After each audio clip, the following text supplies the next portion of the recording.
Bonjour, je vais parler du King Elvis, on va parler de sa veuve Priscilla, on va parler d'un film qui vient de sortir sur le King, ou alors qui est sorti il y a quelque temps déjà.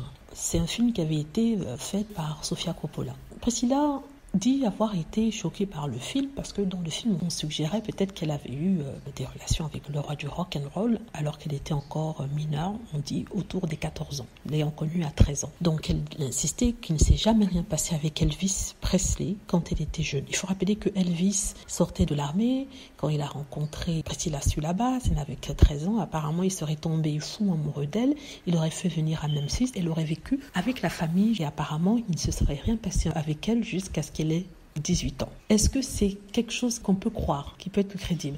Personnellement, je ne le pense pas. Je pense qu'il s'est passé quelque chose avec elle, n'est-ce pas ? Personne ne fait venir une jeune fille dans son château, dans sa demeure, dans sa famille, juste pour la regarder sourire tous les jours. Ça n'a pas de sens. Il n'aura pas été le seul à avoir eu ce genre de liaison. Il y a eu par exemple Claude François et bien d'autres personnes dont j'ai d'ailleurs oublié le nom. Et si ça avait été des personnes lambda, ils auraient été qualifiés de pédophiles. Et c'est ce qu'elle ne veut pas. Elle ne veut pas que la mémoire de son ex-mari, du père de sa fille, soit entachée. Et c'est pour ça qu'elle nie, qu'elle niera toujours. Il y a des gens qui y croient, mais sincèrement, il ne faut pas être naïf. Il ne faut pas vraiment l'être. Ce sont des choses qui passaient à l'époque. Il y a même Jerry Lee Lewis qui avait épousé sa cousine de 12 ans alors qu'il avait 26 ans. Donc c'est des choses qui étaient acceptées en quelque sorte à l'époque et ça se faisait sans que les gens ne battent d'un œil. Et aujourd'hui, on en parle, on est chaud. Personnellement, je trouve qu'il y a d'autres artistes qui ont été traités de pédophiles pour peu et qui n'ont même pas fait la moitié de ce que Clo-Clo et Elvis ont fait.